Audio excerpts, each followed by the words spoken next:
Welcome, my friends, to another episode of Shoot First, Ask Questions Later. Today, we are joined by Rabbi Yossi Katz, and we are going to be taking a look at a very interesting and obscure sefer called Zichron Menachem, and in particular, the tshuvos that are contained within those pages. And I could see Rabbi Katz is so excited because you've heard the intro to this show many times a listener, but first time a guest. And Rabbi Yossi Katz is the rabbi of Anshe Chesed in Linden, New Jersey. He studied for 3.5 years at Yeshiva Keren B'Yavne in Eretz Yisrael and continued his studies at Yeshiva University, earning a master's in Jewish philosophy from the Bernard Revel Graduate School. That means you actually submitted all of your papers. That's impressive. It's a 50-50 chance, I hear. He has rabbinic ordination from the Rabbi Isaac Elchanan Theological Seminary, aka Yeshivas Rabbeinu Yitzchak Elchanan, where he studied under Rav Hershel Schachter, Rabbi Asaf Bednarsh, and he has also served as a fellow in the YU Torah Mitzion Kol of Chicago. And Rabbi Katz is also a chaplain with the Linden Police Department. First time I've seen that on a bio for a guest. Very interesting. So, Rabbi Katz, we are taking a look at this obscure sefer that you sent me. I say obscure because, okay, I'm not a Talmud Chacham, so maybe everyone else is aware and I'm not familiar with it. But it's a sefer called Zichron Menachem from a Rabbi Nosson Nota Zuber. So maybe you can give us a little bit of background. And I think this is going to be, for our listeners, this is one of those episodes we do every now and then that sometimes it's a little bit more about learning about the posek and personality than a particular tshuva. Though, as I always commit to, I say that if this is the only Torah learning you do today, you could still make a Birchas Torah. That's a commitment for every podcast. So there will be Torah in this. But maybe, Rabbi Katz, tell us a little bit about this interesting sefer, tell us about the author, and tell us why you are interested in it in particular. Hi, thank you so much for hosting me, having me on this. This is my first podcast, and perhaps after this, it'll be the last podcast I ever do. See if I can control myself here. You neglected to mention I'm also a Talmud of the Rebbe Reb Ezra Schwartz. Judaism incarnate. 2 years. Okay, so this is where we all got our sense of humor from. Whether it's Latova, we'll leave that for the jury. Okay, so this is true. So today we're talking about Rabbi Zuber. Let me tell you a little bit about why I chose Rabbi Zuber, and for those of you wondering why, as Moshe, Rabbi Kurtz called an obscure sefer, although I know he has a wish list, we're all encouraged to purchase for his personal library or social library. I am the rabbi here in Anshe Chesed in Linden. Linden is located about 10 minutes outside of Elizabeth, 15 minutes into Newark Airport. And at the turn of the century, many of the Jews from the Lower East Side, perhaps Brooklyn, who wanted to get out of the city, go to the suburbs, make it big, chose Linden and the surrounding suburbs. One of the great personalities who came at one point was Rabbi Pinchas Teitz. Rabbi Pinchas Teitz's father-in-law was here as well, Rabbi Preil. He had a brother-in-law, Rabbi Raymond from the Pesach Raymond Yeshiva, other brother-in-laws in the Preil family. And for those who haven't heard of Rabbi Pinchas Teitz, because maybe they don't live in New Jersey, they may have heard his name by way of Igros Moshe as well. I think one of the famous correspondences they have is about mixed whiskeys, right? Blended whiskeys. Correct. Also, he was the father-in-law of Rabbi Blau from YU. He's a significant figure, a real tremendous Talmud Chacham, a real Torah scholar. This area became a area for Jews, particularly again those were immigrants wanting to kind of make it out. I have congregants whose parents started out at first just commuting each day from the Upper West Side, the Lower East Side, Upper West Side. That's where the real wealthy Jews live. The Lower East Side, coming here as painters, eventually buying a home. And as the area grew, so did the shuls. First, the different congregations began, among themselves, hiring rabbis from Brooklyn to come in for the high holidays. And then as this community took root, they started creating actual shuls. And at a certain point, Rabbi Zuber shows up. Rabbi Zuber showed up here as a rabbi in 1926. He called himself the chief rabbi of Roselle, which leads me to call myself the chief rabbi of Linden, because why not? In fact, Rabbi Teitz once said... You are the chief modern Orthodox rabbi of Linden, because I think the rest of the community is Hasidish. This is true. In fact, Rabbi Zuber once said to Rabbi Jeff Sachs, who's from Roselle, Rabbi Katz said to him, "You're the second greatest rabbi to come from Roselle." Yes, that was so. He was the rabbi of the shul. We'll talk a little bit more about him, but I was walking through our old library, an older shul. We have one of those old libraries, and I came across this. You can't see. I assume this is not on video, right? This is just audio. There's a select few that for some reason like to see it on YouTube, so I they'll should have worn a benefit. shirt. You said, "Oh darn!" This little sefer called the Zichron Menachem. I opened it up, and it turns out it's from Rabbi Zuber. Rabbi Zuber wrote two svarim. One was the Zichron Menachem, and one was the Divrei Nosson. And it's a collation of shilas and shuvas over the years here in Linden and Roselle, though he begs the question, who was he writing to these complex, they were highly complex shilas to in Hebrew? I assume they're written in English, or he wrote them for himself, which I can understand. He was probably very lonely here in the area. It's a collection of his chidushim, his novel understandings of the Shas of both the Babylonian Talmud, the Jerusalem Talmud, the Yerushalmi. His command of Shas is astounding. And then also on the Shiltis, he has a commentary on the Shiltis. Oh, wow. Is more obscure work. And then the Shalos and Shuvas and some drushas. And so I started going through it. And to learn a little bit about who he was, it's a window into early, the early 20th century Jewry, 1950 through 70. It was published in 1971. And that's what I want to discuss today. Just a little bit about him. He was born in Russia in 1908.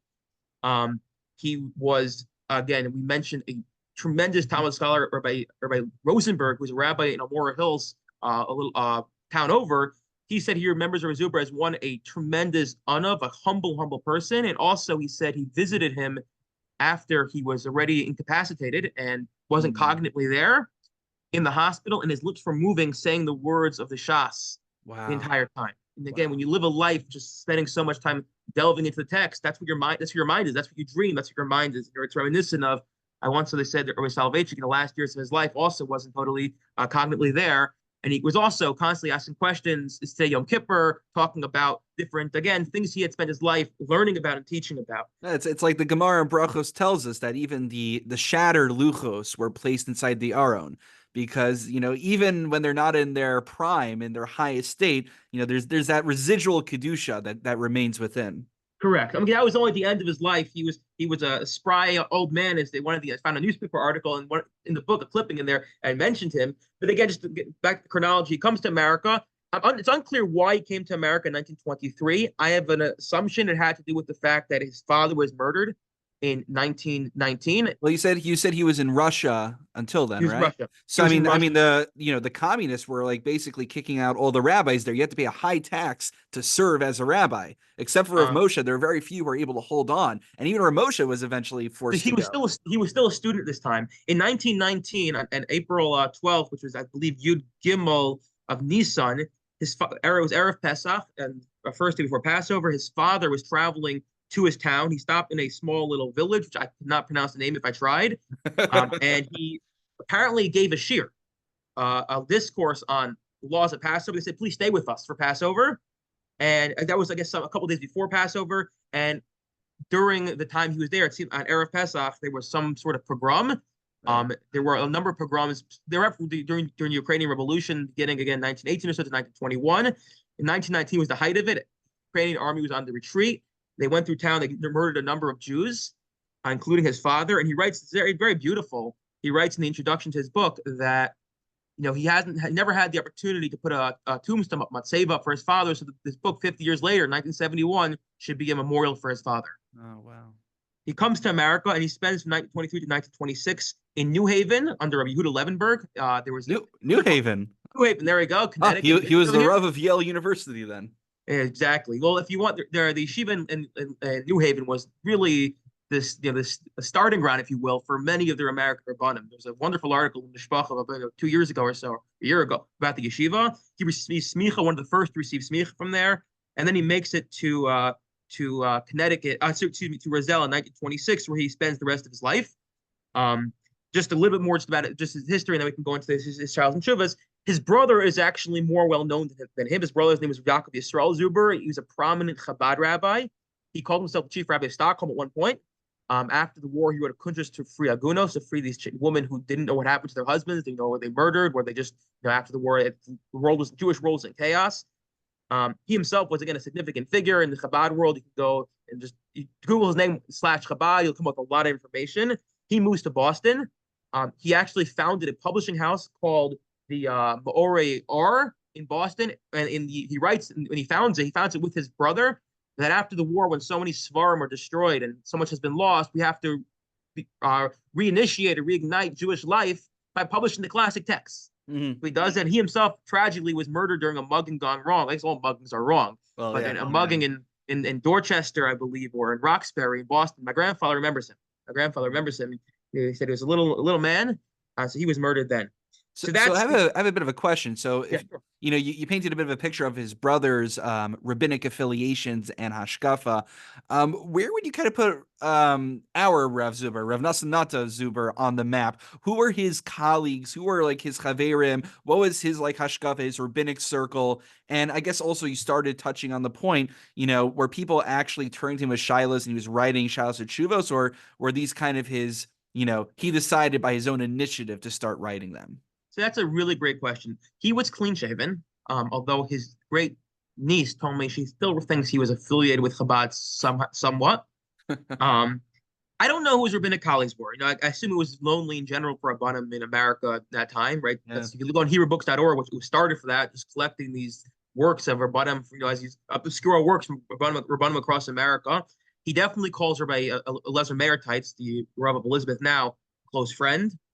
I mean, actually, Rabbi Eliezer Meir translates some of his work. So he had some, as always, there's some sort of rabbinic disputes among them when it comes to kashrus. He was the Rav HaMachshir here. Rabbi Teitz had slightly stricter standards. Although I spoke to Rabbi Eliezer Meir a few weeks ago, he told me that when his father had an issue with one of the schlachthouses, one of the slaughterhouses, he refused to walk in until Rabbi Zuber came down out of respect for Rabbi Zuber. I should know Rabbi Zuber signed on his ksuba. Oh, wow. So Rabbi Zuber again was here before him. I assume Rabbi Preil, he talks about Rabbi David Ram, who was in Plainfield back then. I don't know who he is. You've heard of him?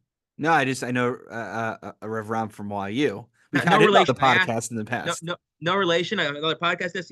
No relation. You didn't know. I think he may have been quoted in the book Live Torah, Love Torah, Learn Torah, whatever combination it is, about Rabbi Teitz, written by Rabbi Blau's wife, Rabbi Teitz's daughter.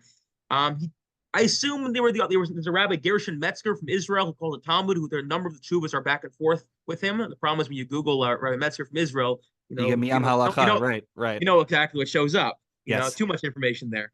So, well, maybe, I don't know. Would it be too scandalous for us to do an episode on that in the future? Not with me. Then for sure I won't get invited back. I don't know who his colleagues were. I don't know what his hashkafa was. His daughter, I spoke to his granddaughter actually yesterday. Her name is Hillary. She lives in Edison. She just said she remembers him as grandpa. She remembers him having a very strict house. The toilet paper was always cut ahead of time. He was married twice. His first wife passed away. He had a son. Second wife was American, which is interesting. And that's interesting. He married, European marrying an American. That wasn't always common. And they had a daughter. She said he always cut his toilet paper. She said, and Seder night, we couldn't eat till late in the night because he was saying all these prayers. And we used to sneak food. My mother would say, don't take the food. So that's how she remembers him. Again, I don't know. One of the Hasidim here in town told me they went to a house once. They said this was the old rabbi's house, and there's a ritual bath in the basement. I didn't confirm that. I don't really know where he was. I don't know where he was. Wow.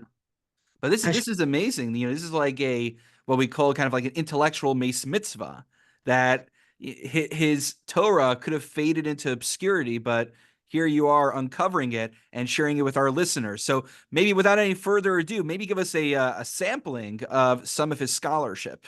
So that's the goal. Let's do that. Look, we can start with the first one. It's a more contentious issue right now. It's August 7th, 2024, but we'll see exactly why. So again, his command of the Shas, the poskim, is interesting. I also looked at the poskim he's using. He's using everyone. He doesn't quote the Mishnah Berurah ever, which makes sense. I don't know if he had copied the Mishnah Berurah. The latest I saw he quoted was the Aruch LaShulchan. But the question is, he goes, right now in Israel, they're trying to figure out, should women go to the army? And what's the rule? Should women go to the army? Now, it's interesting. I don't know. Is this like a Trumas Edition here? He wrote the question himself and wrote an answer? Or did someone really reach out to a rabbi in the middle of New Jersey and say, hey, we want to hear your opinion? I assume it was probably the former.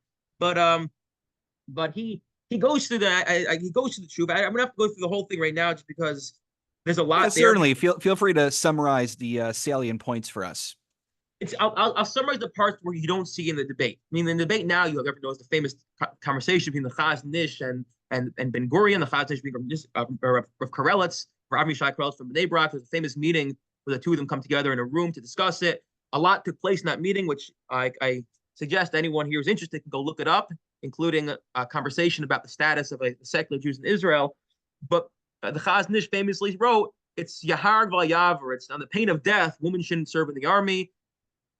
Why not? So one of the issues that comes up, and there's a wonderful essay in a book. It's called I'm trying to remember the name of it. It came out a year ago. A very colorful cover.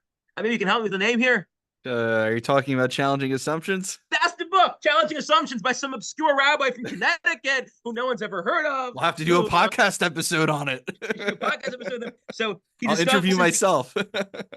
The Gemara in Nazir talks about the concept of a kli gever, that we don't mix the clothing or items that belong to the different genders. They shouldn't mix. And the Gemara says that a weapon is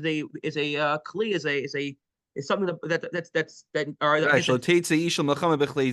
woman shouldn't go out to war with weaponry. Because weaponry is something that men carry, whereas women don't. It's interesting, although one can claim that part of the idea of weaponry is not just for fighting, but it's a certain status symbol. Is that what the Gemara is talking about? I let you look at Challenging Assumptions. Maybe it's a footnote there. Maybe it'll now be a footnote in volume 2. I heard from the great Chief Rabbi of Linden. So he begins discussing that, and then he says, "But look, woman, based off that, a woman is not allowed to go to battle." It would end there, and he says, however, there are different types of battles in Judaism. There are battles what are called mechemes mitzvahs, and then there are mechemes reshuses. And mechemes mitzvah is when it's a mitzvah. It's you fulfill some sort of command. I'm deliberately not explaining what that means. And a mechemes reshus, it's optional. It's seemingly you are going to broaden the borders of Israel. There is another category called mechemes chova, perhaps an obligatory war. The problem that he basically begins to discuss is the grounds between an obligation versus a mitzvah are blurred, and the Rambam, for instance, doesn't discuss a chova.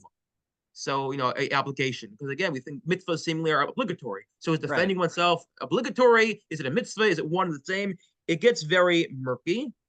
So that's the beginning of the tshuva. Does he mean like a mitzvah kiyumis, or like Rav Moshe says, moving to Eretz Yisrael is you get points if you do it, but it's bonus points. So if you don't do it, God doesn't hold anything against you nowadays. That could be. You can look at the Gemara in Sota and over there. It happens to be the Rambam talks about defending a war to save the Jewish people against Amalek as a mitzvah.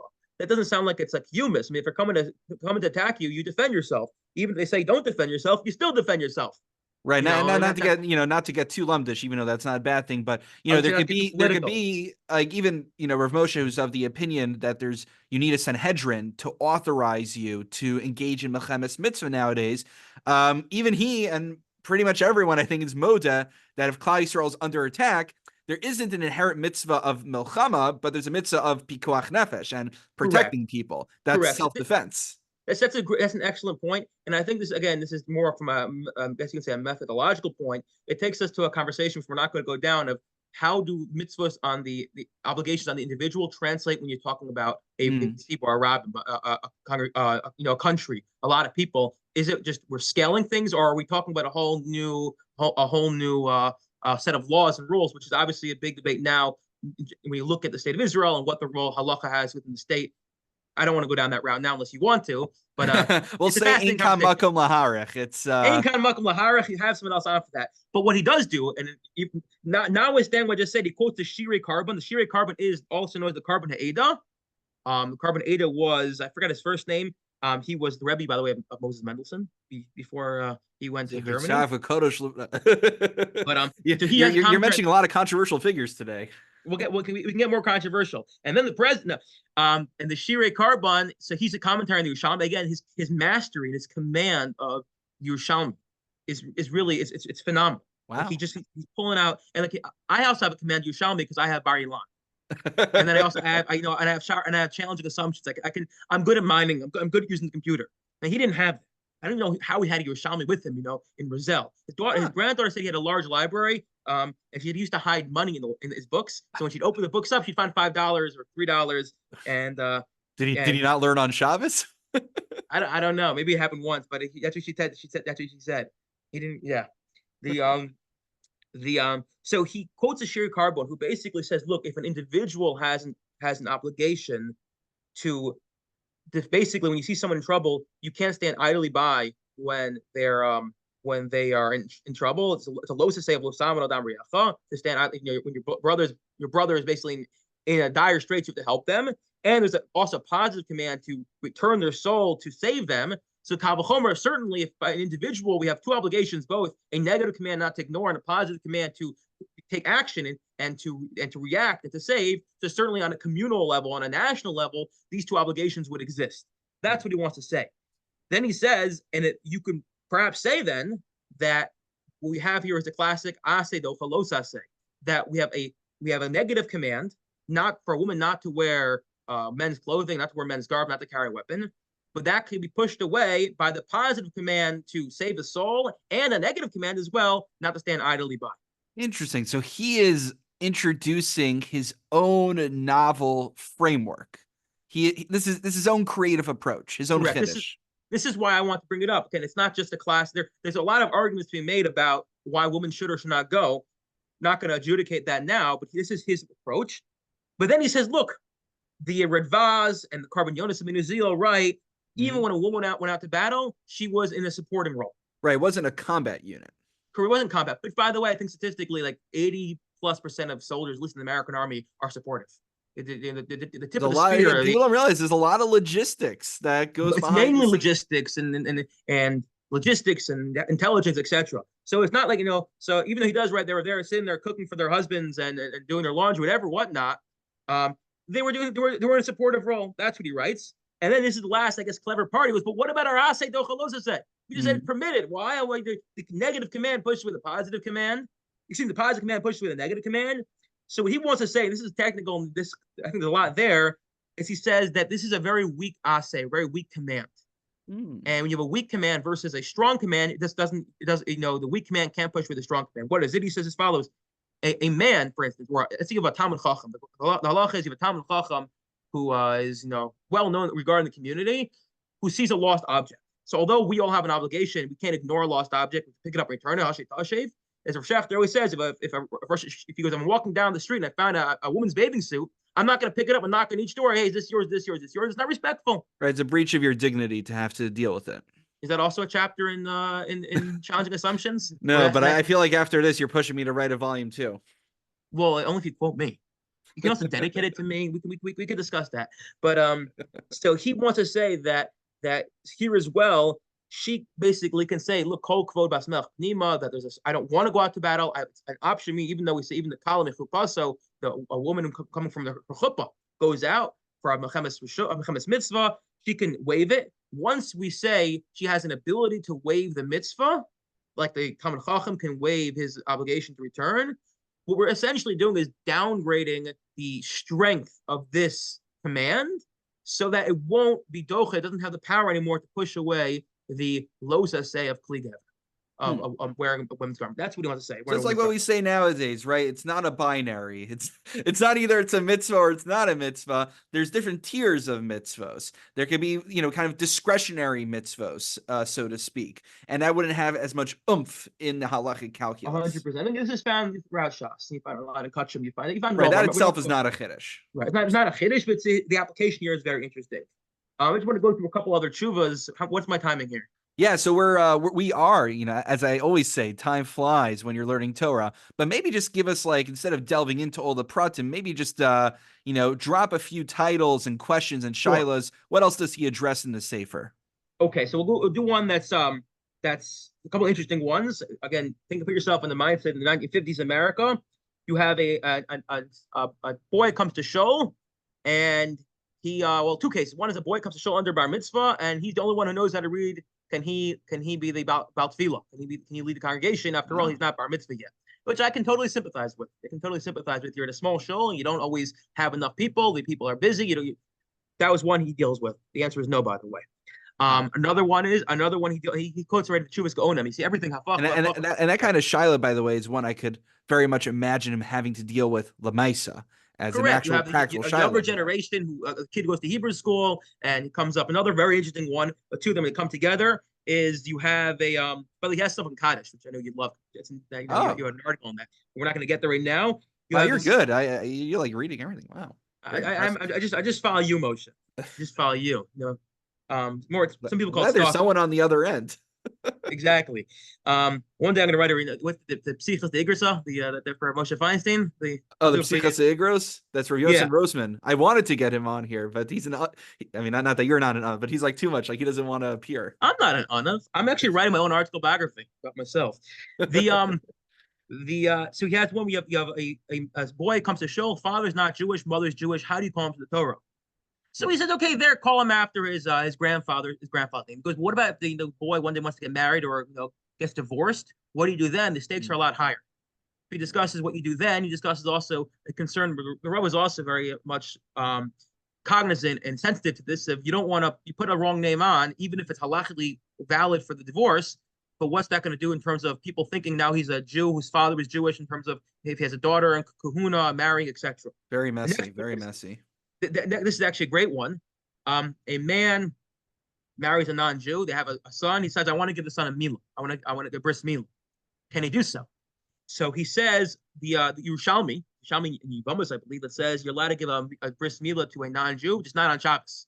The implication from there is you can give a bris milah to a non-Jew, and So this was I think a Shaila that came up in early America a lot. Yes, I think it was episode number 2 with Rabbi Oran Zwider. Even we talked about, I think it was Rav Illaway down. I think it's more down in the South, New Orleans. Oh, okay. So you got it all. And for our listeners, check out Rabbi Ezra. I call him the Rabbi Ezra because he always called Rabbi Yonasson the Rabbi Yonasson. So I figured he had proper respect. Rabbi Ezra Schwartz. He just gave me the whole Shlita. He just gave me the whole rundown on that. But so he takes an approach also. Chiddush. Blessed got a lot of trouble. There's a lot of history around it. But he says that to question number question number 1 was, can you give the kid a milah? So the Mari Sham Yavama says you could, just not on Shabbos. The Shulchan Aruch quotes this. Ramah doesn't say anything. Seemingly he acquiesces. However, the Ramah elsewhere says you can only do a milah for non-Jew if it's ultimately for gerus, for conversion. You can only do circumcision if it's for conversion. And he wants to say as follows. Ready for this? As they say, hold on to your seats. So that the father wants to give the kid a bris milah. Presumably, he wants to raise him in some sort of Jewish household. So maybe one can say he's doing it, the first steps, even though it's protracted, for gerus. Yeah. For conversion. Yeah, wow. And then he says, wait, it gets better. Can you make the bracha? Ooh. And brachas, we're always very concerned making brachas. We try to say solid brachas halakha. Like the Rambam famously says, you make a bracha in vain. It's part of lo sisa Hashem l'shav, swearing in vain. Right. It's not a kula and brachos. It's a chumrah, not invoking Hashem's name in vain. Correct. Although Rabbi Salvation just saw it's a problem of lauding Hashem and praising Hashem too much. Right, Gemara and Gillo there. But okay, can you do this? So he wants to say if the mother agrees, you can. You're allowed to. If the mother doesn't agree, so he points out, from a halachic standpoint, halachically this is not the child of the father, only the child of the mother. So he has no say in the conversion. But if the mother agrees, you could say it. And I believe it kind of is in the Lemaisa. That's not what's really going to take place here. In America. So interesting. That would be contingent on that. Wow. Again, it's definitely Ayin Sham, right? Check it out to see the svaras there. He asked a question I was always bothered by. You read the talks about who goes on a Sanhedrin. Says someone to be on Sanhedrin needs to know 70 languages. We know famously from Mordechai, he listened to Big Son and Sheresh. I used to think it was Big Son and Little Son, and then I was correct like a year and a half ago. I've heard people then say like Big Ton Viteresh or whatever. I don't know. I don't know that. I remember one time, I don't take too much of your time. I was teaching at a Monorthodox summer camp, and I said, "Oh, it's Machlokes Rav Yochanan and Reish Lakish," and these kids were staring at me like I came from Mars. And I'm like, "You never heard of Rav Yochanan and Reish Lakish?" So one kid's like, "Oh, Rav Yochanan, I've heard of him." And then the other, finally, one girl says, "Oh, he means Reish Lakish." And I'm like, Reish Lakish? A quiche sounds like a kind of dish or something. Anyway, ain't kamakum laharich on that, but I thought I'd bring that up. Yeah, so he says, how can that be? He actually points out it's Machlokas Rashi, Rambam, they need all 70 languages. Lamaisa, he says, we can't reinstitute the Sanhedrin, which it can be, this is another one of podcast, maybe reinstituting the Sanhedrin, because who knows 70 languages? Again, why that's coming up now? My guess is he's just kind of writing questions to himself, but who knows? Just a couple other interesting ones. He says there's a new invention came out called pacemaker, very expensive. Can you remove it from a body after the person passes away? Because you want to give it back to the hospital. He discusses that. Wow. He discusses, I was interesting one. A person does the Heter Meir Rabbanim. I'm giving you ideas for a new podcast. Heter Meir Rabbanim is if a man. Rabbi Katz, I think after all this, you're going to have to write your own book, right? Your own Zichron Menachem. I'm going to call my book the Strudy Ash book. Either way, the question with I always wondered is, so a person does a Heter Meir Rabbanim. Heter Meir Rabbanim is, again, another podcast one day, is effectively after Rabbeinu Gershom came along, he instituted a man's not allowed to divorce a woman against her will. If the woman refuses, there is a way out for the man to get remarried again, because Rabbeinu Gershom was the same one who also instituted. Again, they play off each other. A man cannot marry more than one wife nowadays. So he said that if basically this person goes around and gets 100 rabbis, big rabbis, to sign on it, so then he can get remarried, even though he's still married to the first wife. He wants to know when the first wife passes away, does he have to sit shiva for her? Like, how do we view that marriage? Interesting idea. I never thought of that nafkamina. He discussed as well on a second wife. So a man's married to a woman, and she's passed away. And before she passed away, she looks at him and says, "Look, go marry someone else, live a good, happy life. Just promise me you'll be buried next to me." And the second wife hears about it, and she says, when she's about to pass away, she goes, "I don't like that idea. You're buried next to me." And the law is we don't bury a man between two women. So what do you do about that? Speaking of angry wives, my wife. No, speaking of angry wives, ready for this one? This is a great one. This is a good segue. Gershon Metzger. So a guy goes out to battle. Let's assume it's World War II, maybe the Korean War, and he's in the foxhole. And as we know, when you're in the foxhole, there are atheists. And he looks up and says, "God, if you get me out of here from now on, I'm going to keep Shabbos, and I'm going to keep Chol Yisrael, and I'm going to keep all the Pinyin Petach Chamar, and I'm going to keep all the mitzvahs," right? And he gets home and he knocks on the door and he walks inside. His wife looks at him and probably coming out with a hat and jacket and goes, "You come back from Shana Bet? Like, what's going on here? Isn't that the guy I married? This is not us." Ooh. And she goes, "You better go down to Rabbi Zuber right now and say to him, find out how you can get out of this ned that you took, this oath you took to keep the mitzvos." So he goes to Rabbi Zuber. Rabbi Zuber said to him, "Well, what happened?" He goes, "Well, I didn't say it, obviously, because then I would have got shot. I thought it." So Dvarim Shbalev, Habi Dvarim, Lo Habi Dvarim. The question is, when you think something, what is the the legal, how legally binding is it? The problem is, although we paskin, we say thinking something does not make it legally binding, which means if you utter one thing but think something else, we follow what you say. When it comes to mitzvos, karbanos, tzedakah, we're not so sure we do that. And so here's this guy, and he's like, "What do I do?" And after a lengthy tshuva, Rabbi Zuber says to him, "I cannot annul this vow. Hashem should help you." Wow, that is crazy. And I assume we don't have documentation of what happened with their marriage, but I would be afraid to look into it. But anyway, so Rabbi Katz, we have about 2 minutes left. Is there anything else we should know about the Sefer? Anything else we should know about Rabbi Zuber? Anything you want to leave our listeners with as we conclude? I think that's like rapid fire questions. Like, I don't know. Not like something to leave the listeners with. No, honestly, you can rapid fire. Go for it. Rapid fire. My favorite person, if I sat down and talked to anyone in history, who'd I talk to?